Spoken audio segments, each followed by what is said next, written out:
Hello and welcome to the History of the Germans, episode 48, Conrad's Conundrum. I apologize for the audio quality in today's episode.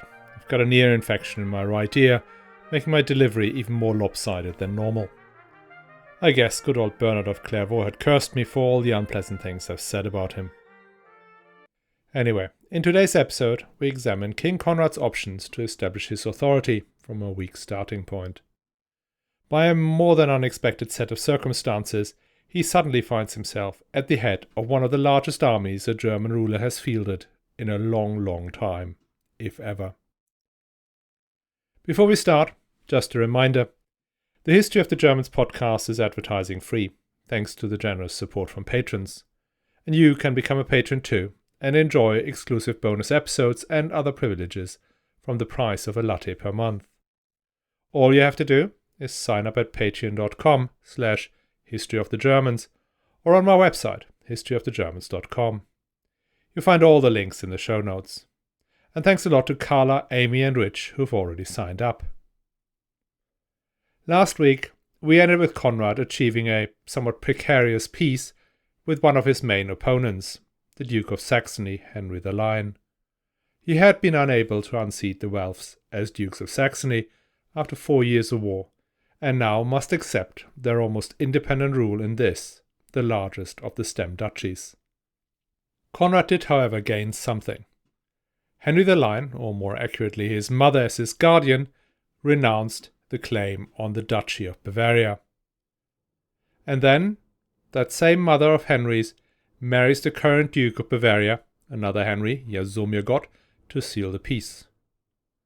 But, as I said last week, despite the peace, Conrad is still a weak ruler.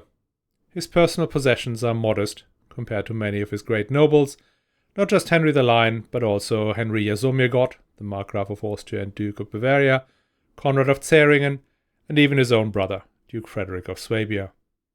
He does have control of the royal estate's rights and privileges, but they have already been much diminished after centuries of donations to bishops and monasteries, and the recent back and forth of the throne between Staufer and Welf rulers. The weakness of the ruler meant that the major nobles were pursuing their incessant feuds without much interference from the king. With all the problems of documentation and biased chroniclers, it's difficult to prove that things really have gotten much worse compared to previous periods. Otto of Freising thought that these years of war and confusion were a portent of the imminent arrival of Antichrist.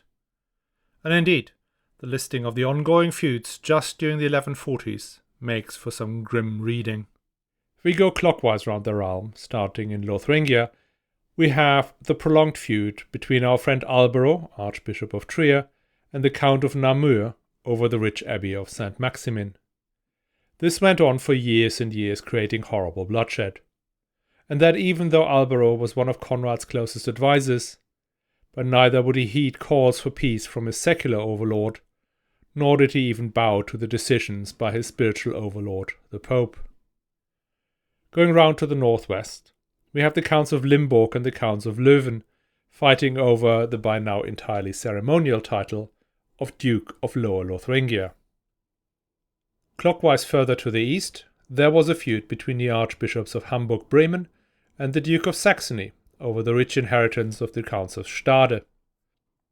A princely court convened by Conrad decided in favour of the Archbishop, but that did not stop the young Duke Henry the Lion to occupy the lands of Stade with no more than a "what are you going to do about that, old man?" A bit further east, Albrecht the Bear was constantly fighting with someone or other. He just could not help himself.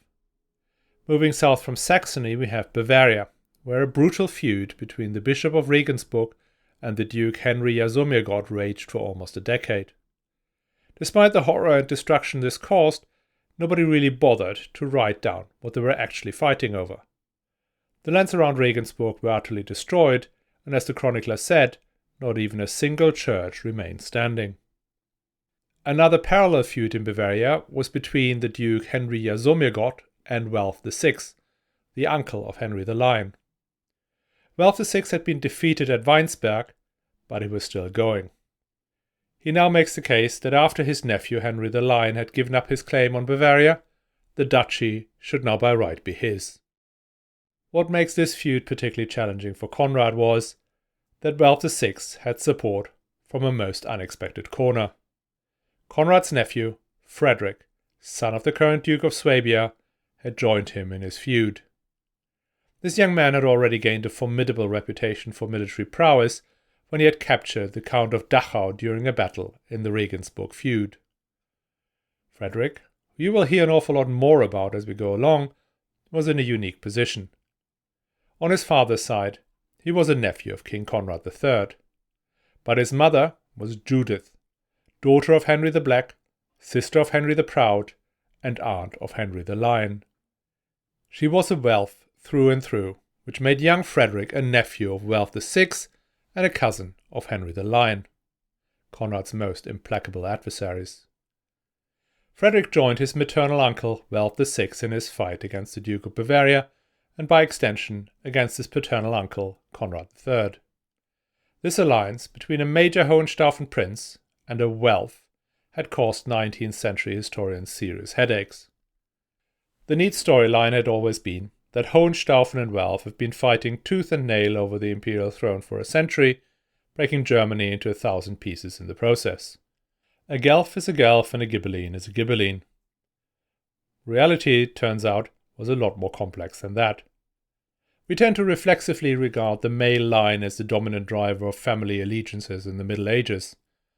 We look at the great families, the Plantagenets, the Capetians, the Valois, the Visconti or the Piasts. These are inevitably defined in the male line. But many of these family groupings were named by later historians who wrote their histories in a period when paternalistic perspectives were dominant. And that goes in particular for the Hohenstaufen. As I mentioned before, contemporaries rarely refer to them by their ancestral castle. They were more often called Weiblinge, after the matriarch Agnes of Weiblingen, the daughter of Emperor Henry IV and the mother of Conrad III and 19 others. She was of so much more illustrious blood than the modest Staufer lords. Hence, that is where they looked for their ancestry. Preferring the maternal line is not an exception for the Hohenstaufen alone.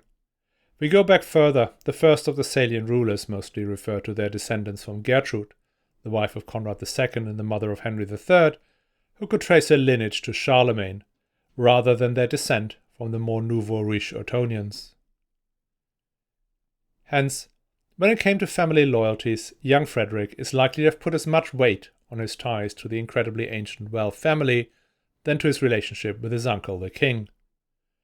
What is likely to have tipped the balance was that Conrad gave huge preference to his half-brothers, the Babenbergers.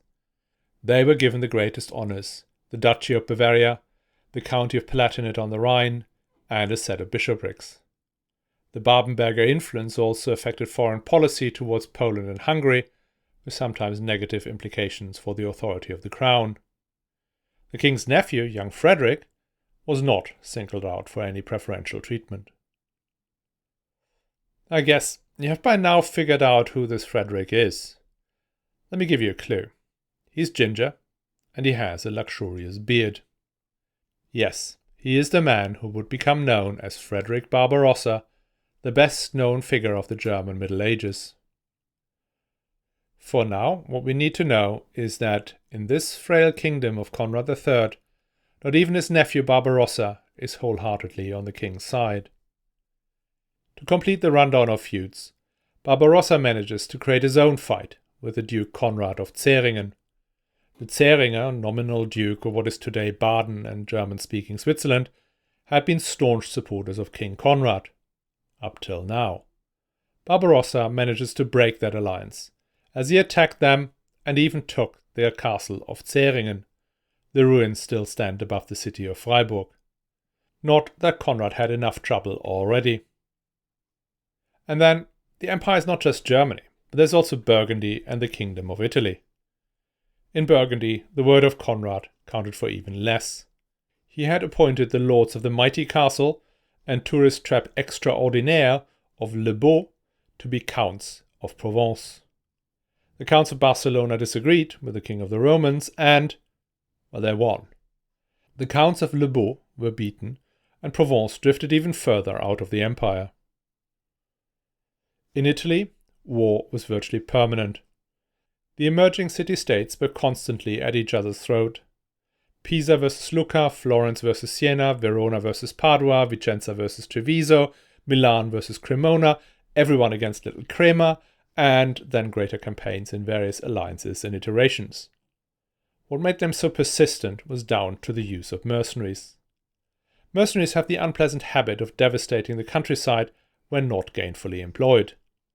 If they happened to be close by, the city fathers were given the choice between sending them off to herd these despicable Pisans, Lucans, Florentines, Paduans, whoever they just had beef with, or leaving them unpaid, roaming their own countryside. If Conrad's rule was indeed weak, much weaker than, say, Lothar III, it was not all his fault. He was a brave fighter and a reasonable military tactician. His real problem was twofold. On the one hand, the resources from his own and the crown lands were only a fraction of what Lothar III had at his disposal.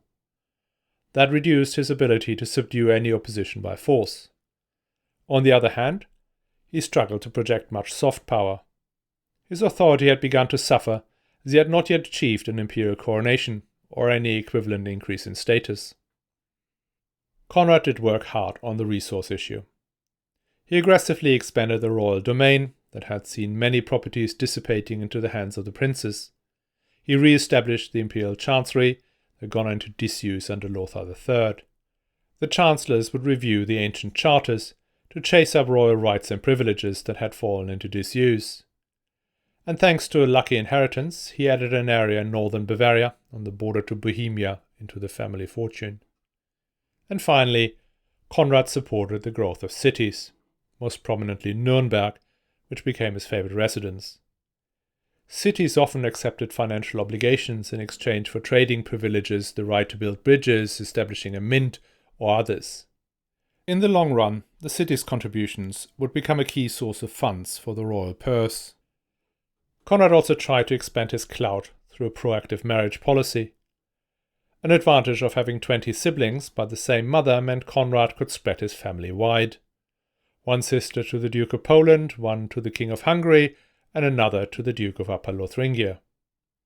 His greatest coup on the marriage front was negotiating the engagement of his sister-in-law, Bertha, to the youngest of the 4 sons of Emperor John II Komnenos, the ruler of Byzantium. Note that in the wake of the First Crusade, Byzantium had experienced a genuine renaissance in its fortunes. The emperors Alexios and John II were extremely competent rulers who had been able to regain land along what is now the Turkish coast and even establish strong positions on the Anatolian plateau. Not that Byzantium was back to its heydays in the 10th century, but they were definitely back in business. If you want more detail, the history of Byzantium's episodes 224 and following are an excellent way to see the story from a Byzantine perspective. John II Komnenos died unexpectedly in 1143, and even more unexpectedly, his youngest son, Manuel, assumed the throne after his oldest brothers had died. Manuel was suddenly emperor, and a marriage to just a sister-in-law of the King of the Romans would have been below him. The status gap is bridged when Conrad formally adopts Bertha as his daughter. And sometime later, the two sides agree a formal alliance that may or may not have included an agreement to throw in southern Italy as Bertha's dowry. We'll probably talk about that in a bit more detail in a few episodes. Thanks to these efforts, his resources were improving steadily, but still far too slowly. Conrad needs a boost to both his real power and his soft power, and he needs it now. There were a couple of options for that. The first one is something Conrad himself had tried 15 years earlier, establishing royal authority in the rich lands of Italy, in particular taking possession of the lands of Matilda of Tuscany. Number 2 was the most tried and tested one, travelling to Rome for an imperial coronation. And by now, there is a third one that's still comparatively new, and that is the support of the Latin kingdoms in the Holy Land. And as we will find out later, there's actually a fourth option for the Hohenstaufen to increase their tangible and soft power, which at this point would have been seen as so completely outlandish. But it will be the one the later emperors of the House of Hohenstaufen will base their policy on. When Conrad III looked at his options in 1144, neither looked particularly promising. The Lands of Matilda option was a bit of a red herring, as he had found out during his earlier attempts in the 1130s. The situation in Tuscany was extremely complex, with cities and major lords being somewhere between unreliable and outright hostile.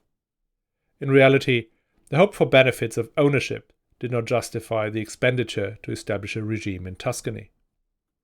And let's not forget, the Lands of Matilda were technically the inheritance of Henry the Lion, and this young Duke of Saxony was already chafing against the agreement whereby his mother had given up the Duchy of Bavaria on his behalf, a mother who, by the way, is now dead. A trip to Rome was even less promising. Pope Innocent II had been a supporter of Conrad's and had helped him on the throne.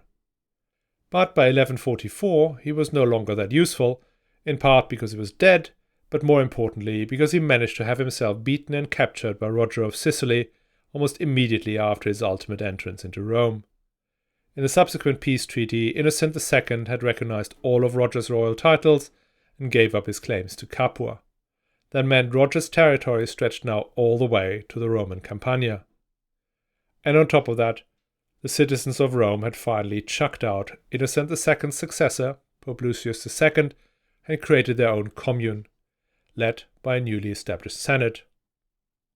And fun fact, that commune was led by Giordano Pierleoni, the brother of the Pope Anacleto II, who had been ousted by Innocent II. So to go down to Rome for a coronation, even if Conrad would have been comfortable leaving the fragile situation in Germany, was a massive challenge. He could not bring a real army, which meant Roger II could prevent a coronation if he wanted to, and as the relationship was less than cordial, he had good reason to do so. And even if Roger could be placated, there were still the citizens of Rome, who would need to be subdued. Again, that was something even his predecessor Lothar III had shied away from at his last journey, despite having much larger forces. So, Rome is a no-go. In the middle of this thought process, news arrived that the crusader state of Edessa had fallen to the Muslim emir of Mosul. The fall of this crusader state had come as a shock to the West. Since the conquest of Jerusalem in 1099, news from Outremer had generally been positive. The Crusaders had been able to extend their territory bit by bit, thanks to knights coming over for a gap year of fighting and praying. The great military orders of the Templars and Hospitaliers had prospered and turned into some sort of standing army. Italian maritime republics provided naval support, helping acquiring port cities.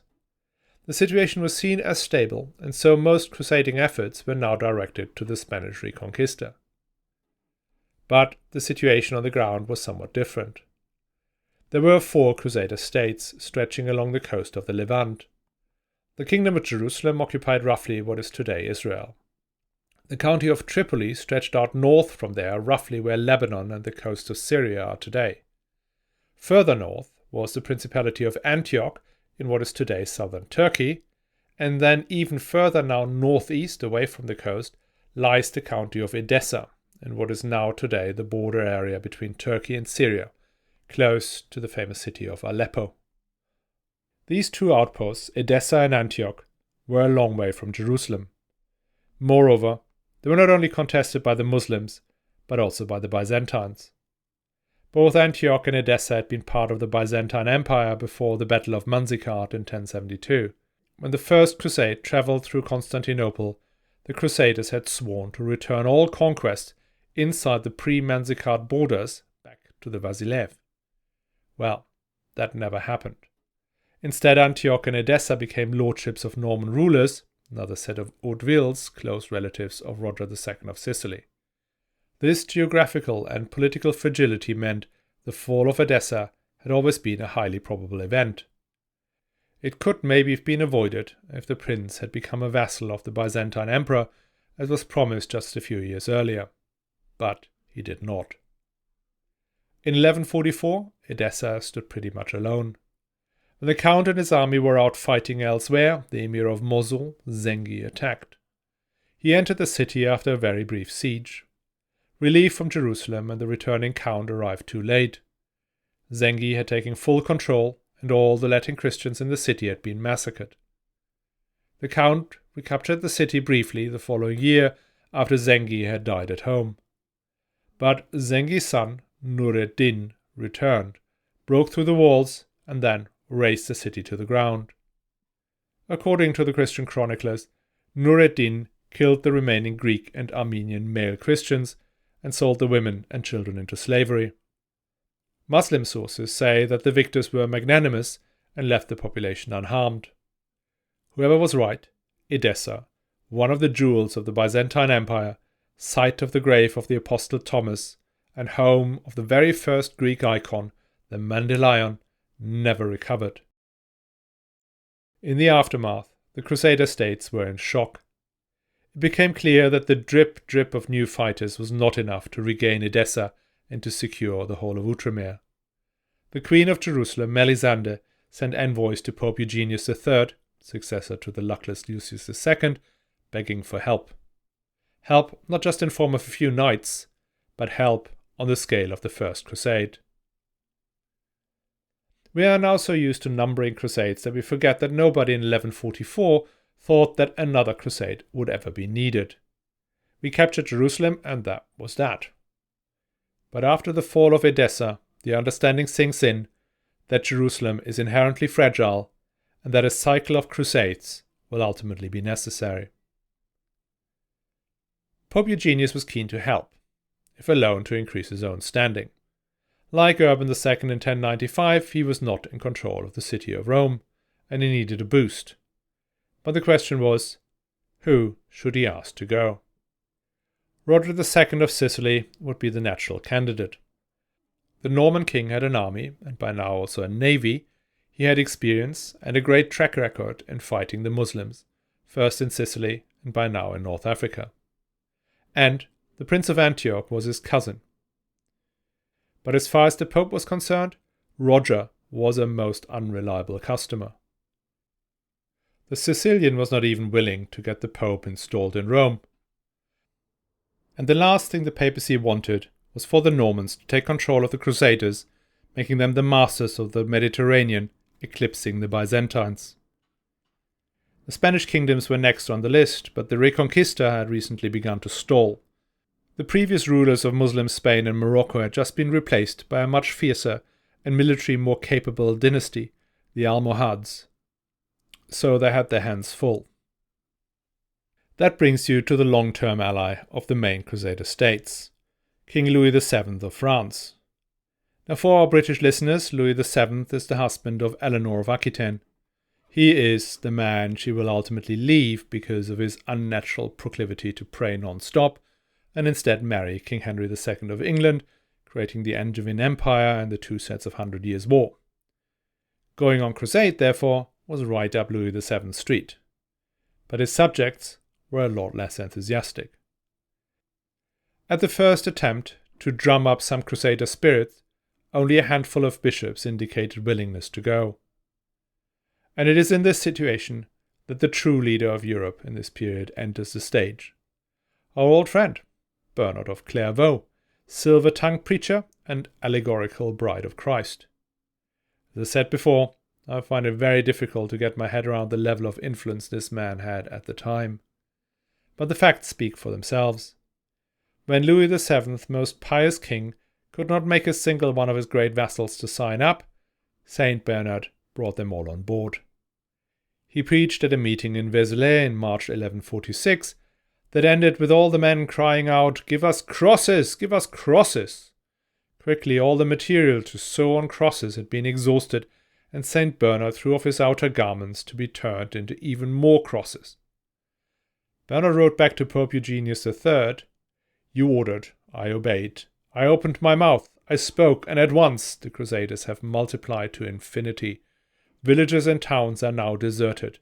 You will scarcely find a man to 7 women. Everywhere you see widows whose husbands are still alive." As I said, I do not get it. As with the First Crusade, the mass hysteria could not be contained in France. Within weeks it reached the cities of the Rhine Valley, and a fanatical Cistercian by the name of Rudolf began inspiring massacres of Jews. This is when Bernard of Clairvaux does something useful for a change. He races down to Cologne and shuts down the pogrom. As he moves across the border, he goes on preaching the crusade in the German lands. In November 1146 he finally meets Conrad in Frankfurt and asks him to join the crusade, but Conrad does not commit. Bernard then decides to preach a bit more in the southwest, in Freiburg, in Basel, in Schaffhausen and Constance. Enthusiastic crowds follow every word, though he has to use an interpreter. At Christmas 1146 Bernard meets up with Conrad again, this time in Speyer. He berates him to take the cross, telling the king that Christ will ask him at the final judgment, "Man, what ought I have done for you that I have not done?" listing all the benefits he accrued to him, the crown, the honours, his health, and his strength in battle. "And what have you used these for?" Nobody has ever spoken to Conrad like that, and stunned, he gives in and takes the cross. Yeah, sure. All that was needed was a bit of talking to by a saintly monk, and hey presto, the king goes off on crusade. Most modern historians regard this whole set of events as an elaborate stage show. Conrad was very keen to go. As I said some 10 minutes ago, he really needed something to boost his authority. A crusade was like manna from heaven for our starving king. The reason he could not jump right in was simple. If he would take his household troops down to Jerusalem, his enemies would wipe out what was left of royal power behind his back. And he was actually in the middle of a war with Poland and with Hungary. No, the only way he could go on crusade was if all his enemies came along. And that is why Bernard of Clairvaux did preach in the beautiful towns of southern Swabia. He was there to meet up with Welf VI and Frederick Barbarossa. He knew that convincing them was a precondition for Conrad to join. We do not know what Bernard offered, but the two princes took the cross. If these two came along, then Conrad's next worry were the Saxon lords, in particular Henry the Lion. And even for that, Bernard found a solution. Henry did not want to go to Jerusalem, at least not in an army under the command of Conrad. Sensing Conrad was under pressure, he also formally declared his renunciation of the Duchy of Bavaria null and void. Bernard contained the problem by ensuring that a formal decision on Bavaria would be taken after the king's return from Jerusalem, and, to pass the time, Henry should undertake a crusade against the Slavs in the north. Bernard quickly procured a papal bull from Pope Eugenius, and hey presto, the Baltic Crusades are underway. It is not clear how Bernard managed to extract a bull out of Pope Eugenius, because he was not best pleased with the saint's activities in Germany. Eugenius was still sitting outside the walls of Rome when now a certain Arnold of Brescia was holding court. Eugenius wanted Conrad to come down to Rome and sort it out, not to go on crusade. But Bernard says he was possessed by the Holy Spirit and got carried away in his sermon. And so, like any king, emperor, and as we now see pope, he had to bend to the will of the ascetic abbot of Clairvaux. There's an interesting theory about why Bernard of Clairvaux put so much effort into getting Conrad to come on crusade. He may have been influenced by the so-called Sibylline oracles, a weird mishmash of Greek, Roman, Gnostic, Jewish and Christian beliefs and prophecies compiled sometimes in the 6th or 7th century. One of the verses referred to a C. Rex Romanorum who would conquer the whole world, drive the heathens back into their box, and bring about universal worship of the cross. For Bernard, C must stand for Conrad, obviously not for Constantine. As I said, I do not get why he was so influential. Guy's mad. These are unusual times when mad ideas flourish.